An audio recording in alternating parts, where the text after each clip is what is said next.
In January 2019, a sea turtle was found dead with a plastic rope wrapped around its neck on a beach in the southern state of India. That same year, Florida's FWC Fish and Wildlife Research Institute discovered a 24-inch hose lodged in the esophagus and forestomach of a 7-foot male dolphin.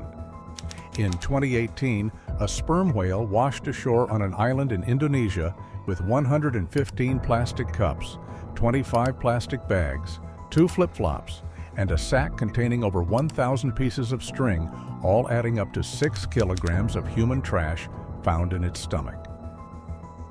Sadly, these are not isolated cases. Every 30 seconds, a marine mammal or seabird dies due to plastic pollution. A study from 10 years ago estimated that 5 trillion plastic pieces, weighing 269,000 tons, were floating in the ocean. And that's just the tip of the iceberg. Recent studies estimate that global yearly plastic waste is around 350 million metric tons, equivalent to the weight of 700 Burj Khalifa buildings or 350,000 Eiffel Towers. Of this, 8 million tons end up in the oceans via rivers, meaning that every minute, the equivalent of a truckload of plastic waste is being dumped into the ocean.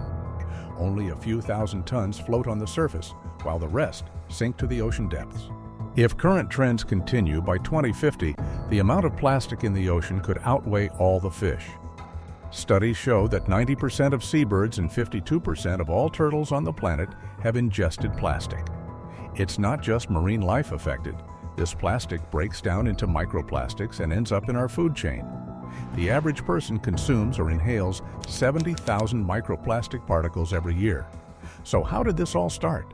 Despite these devastating effects, why is plastic still the #1 choice? And what are we doing to fight plastic pollution? Before the invention of plastic, materials like wood, glass, metal, leather, ceramics, horn, and tortoiseshell were commonly used. However, the final products were often expensive due to the limited supply of these raw materials. In 1862, a British chemist created the first man-made plastic from cellulose, a natural plant material. Around the same time, elephants were being slaughtered for their ivory, which was used to make billiard balls, piano keys, and decorative items. In 1869, to help save elephants, an American inventor further developed this plastic into a commercially successful version. The first fully synthetic plastic, called Bakelite, was created by a Belgian chemist in 1907. After that, various other types of plastics such as PVC, cellophane, nylon, polystyrene, and polyethylene were discovered. These plastics were widely used during World War II to manufacture military products. After the war, the plastic industry experienced explosive growth as demand for consumer goods surged. Plastics were cheap and durable, quickly becoming integral to everyday life, with products like Tupperware and packaging materials becoming widespread. Most plastics are produced from fossil fuels, primarily crude oil and natural gas. The process begins with the distillation of crude oil in refineries, where it is separated into various fractions, including naphtha, which is essential for plastic production. Naphtha is then subjected to processes like steam cracking to produce monomers such as ethylene and propylene, which are polymerized to create different types of plastic. The most common types are polyethylene, mostly used in single-use plastics; polystyrene, commonly used for packaging or disposable items; PET, used for single-use food and beverage containers; polypropylene, known for making safe, durable, and heat-resistant food containers; ABS, tough and impact-resistant, mostly used in automotive parts; PVC, renowned for its durability; polycarbonate, strong and transparent. Over the past 50 years, global plastic production has doubled.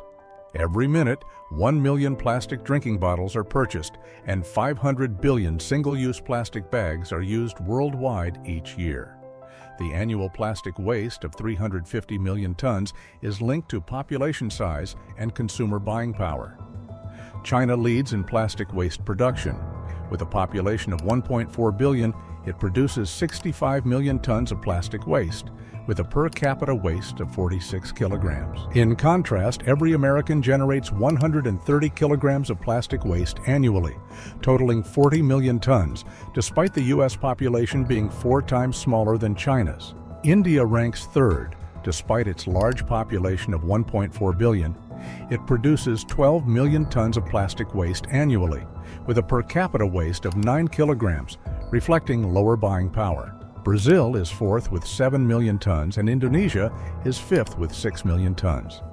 If current trends continue, an additional 33 billion tons of plastic could accumulate on the planet by 2050. While the scale of plastic pollution is staggering and its impact severe, there are ways we can turn the tide. Let's explore some potential solutions that could help us win the war against plastic. What if we could downsize people to just a few inches? This would significantly reduce their carbon footprint. Plus, their plastic waste would be so tiny that we could easily sweep it under the rug. Problem solved. Why not reduce the population like in the movies? Fewer people would mean fewer problems. Plastic waste would practically disappear if there were no one left to generate it.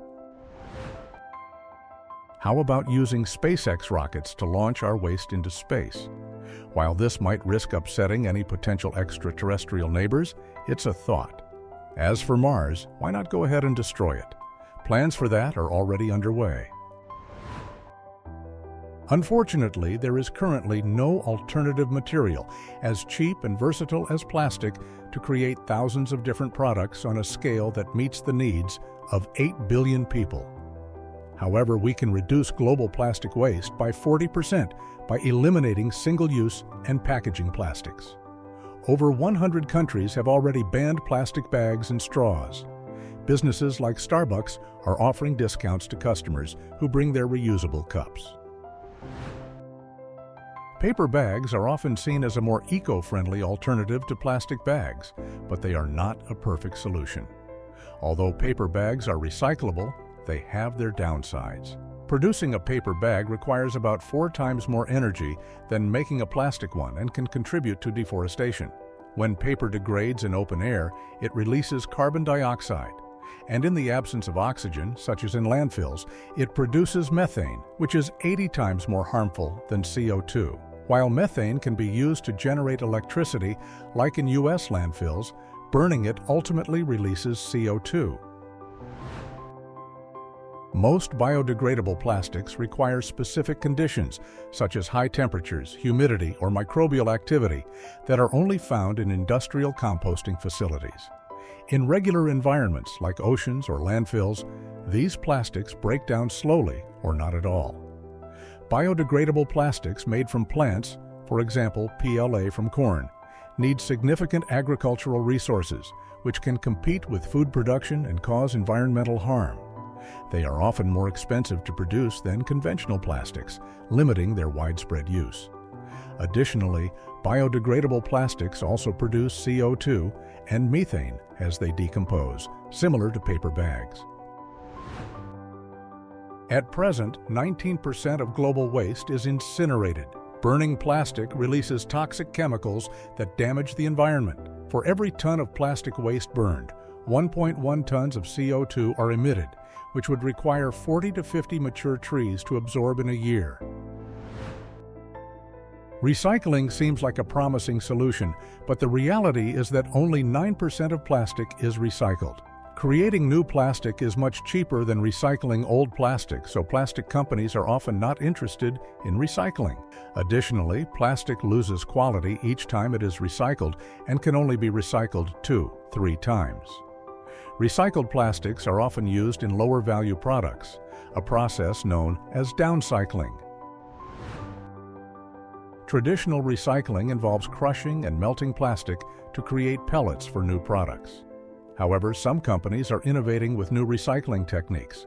They use enzymes to break down plastic into basic building blocks called monomers, allowing plastic to be recycled repeatedly without losing quality.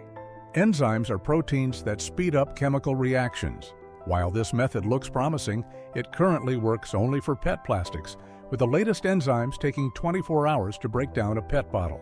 Scientists are using machine learning and AI to develop faster enzymes that can handle other plastic types as well. While lab results are promising, the economic viability and cost-effectiveness are still to be determined. So, while the efforts of those cleaning beaches and oceans are commendable, the problem is much larger.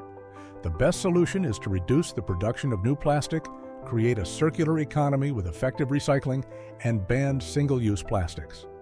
For example, there's no need to wrap individual potatoes in plastic. What do you think? Let us know in the comments.